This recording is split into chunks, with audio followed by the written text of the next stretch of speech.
เมื่อแล้วกินข้าวน้ำอิ่มก็ทำมันได้ไหมข้าพี่น้องก็ช่างลงบังลงกาเต้ไหมกาจะกินเงินเดือนก็ได้ฝึกขึ้นมาตั้งเส้นเหยียบไหนอ่ะเปิดว่าเมื่อสิบเดือนหลังดีใกล้พ่อใกล้ตีกาค่าที่ชายจริงกาค่าสิริไอ้เจ๊ก็กาย่อยกินข้าวตั้งห้องกาย่อยกินข้าวตั้งจานทีที่ก็กินข้าวน้ำผมบ่ยันสีกินจังอีกกินจังเจอสีเมืองหลงสีอุดมสีผ่านหลงสีกินข้าววันสีว่าตัวลูกตัวเราใครสิริก็เลยที่ค่าสิริก็เลยกาลงก็เลยทำแย้มแค่ยายมันเตี้ยมว่าหือน้องมันทำว่าเอาตายก็เอาตายละมือเจ้ากาก็เนี่ยตามไปเอาจะหือลายมือเนี่ยลองเสียงจ้าท่านก็กวางมือเจ้ากาตั้งหวังคือเหนียวเจ้ากาท่านก็ยาวกามาเอาเหนียวชำระหักกาค่าสิริใครทิ้งว่าโอ้ยเหนียวเนี่ยเจ้ากาก็เป็นเหนียวถือมาฆ่าก็เป็นเหนียวหนอใจอยู่กับเป้าโป้เขามาเป้าโป้เขามาบังอะไรดูความยามอันที่อ่อยยามนั้นอาชาขาดพี่น้องอะไรในการสีแดงไหนในหน้าตั้งเจ็ดปลายไหนครับไหนเจ็ดปีก็หยิบเขาว้าเฮ้ยครับนี่เขาคนที่เอาไก่ยามเจ็ดเตะครับไหนจงดากันดูนี่เหมือนมันน่ะแค่ดาวันนี้วะเมื่อนั้นฝืนนายมาวันนั้นไม่ชั่วเอาดูที่หวานนั่นรู้ไว้เพื่อนฝืนนายเขาเด็กเขาไหนเพื่อนชิงสันตุกตลาดหานายเจ็บน้อยนั่นดูนี่มันดูว่าเขาไหนอย่างเมื่อเดี๋ยวนี้ข่าวหลายยิ่งมาไปจีจีเมียมาไว้อย่างละข้าที่เอาลูกชายข้ากระชงที่พวกเขาจะดิกมาว่าเพื่อกระชงว่าเพื่อกระชงว่าจังเพื่อกระชงว่าเมื่อเดี๋ยวนี้ข้าก็เอาลูกหลานมาไว้กันในไว้เดี๋ยวก็ไปตายเอามาไว้เพื่อเดียวกันได้มันก็ปัดออกมาเสียวแต่เงินมันขึ้นไม่คำมาหนาน้องใช่ขึ้นมาเนี่ยข้าลูกใจจอมข้าลูกใจจะมีจอมกวนขึ้นมาเนี่ยก่อนกันมาอาบน้ำเลยบาตอนม้วนก็ลูกใจเจ้าขึ้นมาเลยเนี่ยขึ้นวันไหนหรือมาอาบน้ำเคยมีอะไรเฉพาะคนประหยัดไม่ถูกได้แค่พ่อกาดในปุ้นกับเจ้าโปชูคือพี่น้องมือเจ้ามันว่าที่ดีมาว่าโปชูกับบางนี้น้อยยังว่ามาโปชูบางนี้น้อยว่ามาเนี่ยมากนั่นนี่แหละหวานเอาลูกใจหวานอาบน้ำการจ้านี่ทั้งสองก็สุกปีปันมุดช่วยถ้าว่าขาดสวัสดิ์เต้ก็ไม่กวาดปันขี่ทุ่มเรียงจองเต้ทำไงเอามาก็ไม่ปันกินข้าวอิ่มเตียมเนี่ยปันนั้นปันแล้วแก่เตียนทีนั่นนะเด็กเขาเนี่ยขับพี่นอนก็นอนก็เขาก็ว่าหาที่ได้กัดเจ้าปัวหาอะไรกินนั่นกินดีนั่นอุ่นน่ะนอปีนอเมื่อพวกได้กัดเจ้าปัวเอ้ยนอปีนอกะพี่ขอปัวนี่มองหาลูกปัวหมาลูกเดี๋ยวเมื่อพวกมาก็ได้ยันคู่ดินงามก็ได้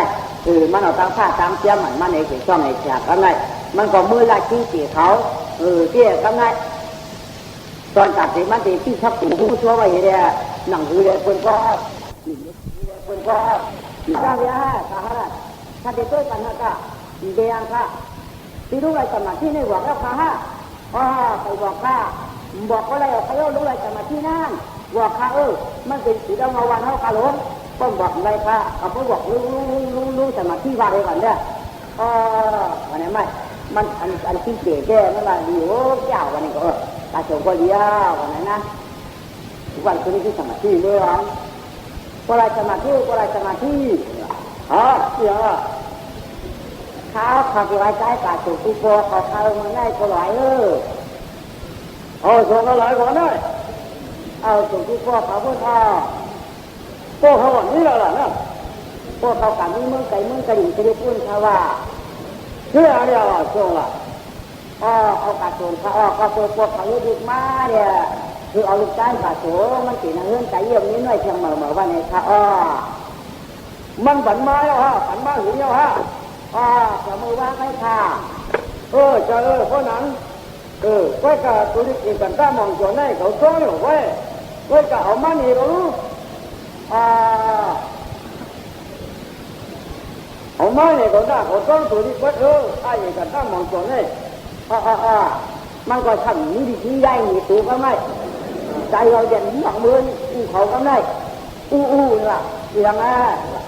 ตัวแกดูไว้ดูเรื่องดูอันนี้ดูอีใจเขาฝันเมาบ้านถ้าทำเอาลูกเด็กตีไว้ยาวๆเอาตุ๊กตาตบหูในลุงสมัยที่วันเขาป้องหันที่เล่นปัญหาว่าใจที่เตรียมมาหลังว่าเอาลูกใต้ก็ไม่ถึงยืนไว้อยากคล้องคำเนี้ยก้าที่ก่อนมาเตรียมดีเห็นน้ำไว้ฝันไม้หรอเอาฝันมาเรียนถ้าเราขึ้นมาก็ไม่ชักโบราณยาวขึ้นเดี๋ยวมาในม้าขาดข้างในเมื่อไหร่ก็ทำได้นั่งมาล่ะมามือเตรียมมาฮะ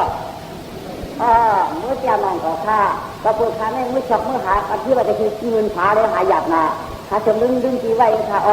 ทางนี้ไปที่ไม่สองคิดหยิบกันเดียท่านั้นหันอะไรค่ะที่หาตั้งไหนค่ะน่าด้วยนะ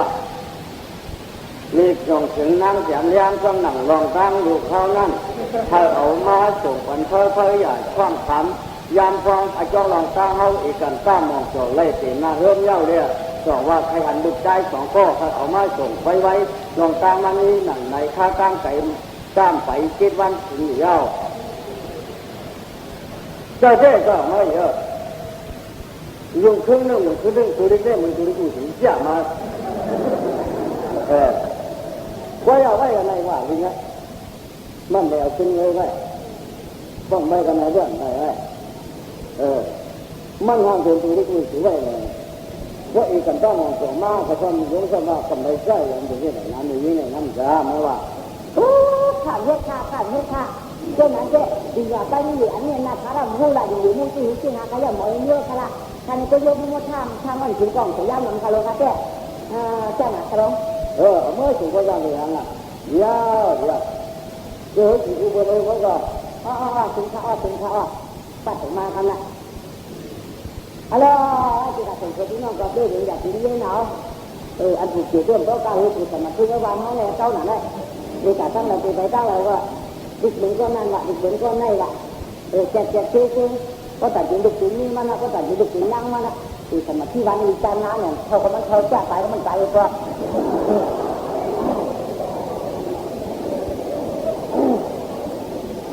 ฉันสายได้กระตุ้นชื่อได้แต่ฉันถามชื่อก็เลยหวังอยู่อ่ะนี่โดนี่ของนี่ก็นะข้าลูกกาเนี่ยกาขาวกาใส่กาไม่อ่อนเอาเถื่อนเอมาลองกองปลาชาอย่างเงี้ยเขียนสารทีอินทองก็พี่น้องตั้งชายาเมื่อนก็ย่างถึงเกินไปฝ่ายเอาถ้าพี่น้องก็เกิดถ้าว่าเมื่อขอบถ้าที่โตที่เนื้อเจ๊น่าว่ามันยาอันไม่มีชื่อเมืองคนไทยเว้ยมอหันเจ๊พี่น้องสองก็จับมือจับสีว่ามือที่เกินจากที่เราทำให้เชื่อตั้งชื่อวันชาที่นั่งเราตั้งถึงต้องคอยวันคอยป่าเนี่ยเขาก็เรียนการตั้งเรียนป่าที่เขาได้ป่ามาได้เนี่ยคอยวันป่าเรียนป่าที่ถ้าเป็นคุณไว้ป่าก็ไม่เนี่ยเรื่องตั้งจากต้นนี้ตั้งเนี่ยเป็นประเด็นป่าคือได้ลายล่ะเนี่ยว่าตั้งชื่อว่าตั้งชื่อต้องจะตั้งชื่อเก็บไว้เหรอก็คือใหญ่จันเนี่ยมันเป็นวันนี้เกี่ยวกับอยู่มาได้ดูเขาเรียนอ่อนตั้งมังซาตั้งก่อนก็รับมาผู้ตองลำพูเรียนยังไว้เรียนตอนแก่ลอยหลานตัวเคยจะมังซาอันร้องต่อพยาฟังหนอลาราก็ไม่ไต่การต่อชานยังไม่พอไปใครได้กว่าก็ตั้งผาตอนนั้นเอาร้องหนอเพื่อไม่ดังหน่อยก็ข้าว่าไทยนั้นลาลองมังกาเขียนวันใจเด็ดตาลองกลางที่ช่วยหน้าคุณลองต่อทำความเบิ่งที่มันเยาเนี่ยตู้ละเนี่ยตู้เขาด้วยนะเนี่ยข้าเพื่อสังอะจบคือว่าต้องตั้งมือต้องกว่าแท่งจบต้องตั้งมือต้องกว่าแท่งวางพูดเชื่อไหลเชื่อคุ้งเขาไหนต้องคือต้องตั้งมือต้องค่ะตั้งเราถึงตั้งชุดตั้งในคันนี้ตั้งเราถึงตั้งออกตั้งในคันนี้ตั้งเราถึงตั้งหัว